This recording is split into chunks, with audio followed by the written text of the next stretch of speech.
World war 2 वो जंग जिसने दुनिया का नक्शा बदल दिया। इमेजिन करें, एक ऐसी जंग जिसमें दुनिया के तकरीबन हर बड़े मुल्क ने हिस्सा लिया। शहरों तबाह हो गईं, लाखों खानदान अपने घरों से बेघर हुए और पूरी दुनिया का सियासी नक्शा बदल गया।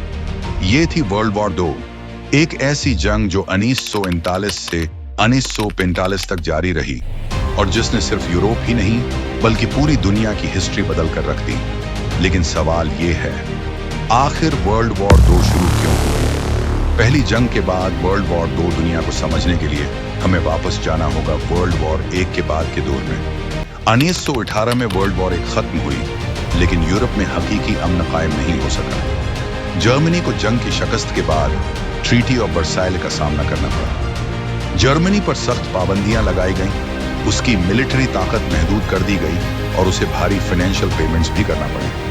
इन हालात ने जर्मन अवाम में शदीद गुस्सा और बेचैनी पैदा कर दी। इसी सियासी और माशी खेओस के दौरान एक शख्स तेजी से मकबूल होने लगा।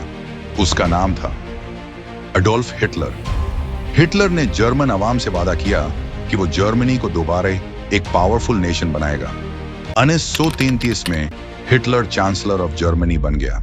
इक्तिदार हासिल करने के बाद उसने जर्मनी की मिलिट्री ताकत बढ़ाना शुरू कर दी। हिटलर ने ट्रीटी ऑफ वर्साइल की कई पाबंदियों को चैलेंज किया। जर्मनी में आर्मी एक्सपैंड की गई, नई वेपन्स तैयार की गईं और एयरफोर्स को मजबूत बनाया गया। हिटलर का मकसद सिर्फ जर्मनी को ताकतवर बनाना नहीं था, वो यूरोप में जर्मन इन्फ्लुएंस को बहुत वसीया करना चाहता था और जल्द ही उसके एक्शंस ने पूरी दुनिया को खतरे में डाल दिया। ऑस्ट्रिया और चेकोस्लोवाकिया 1938 में जर्मनी ने ऑस्ट्रिया को अपने साथ शामिल कर लिया। उसके बाद हिटलर की नजरें चेकोस्लोवाकिया के एक इलाके पर थीं जिसे अगर सेकंड पार्ट भी चाहते हूं कि अपलॉड हूं तो कमेंट में यस लिखें।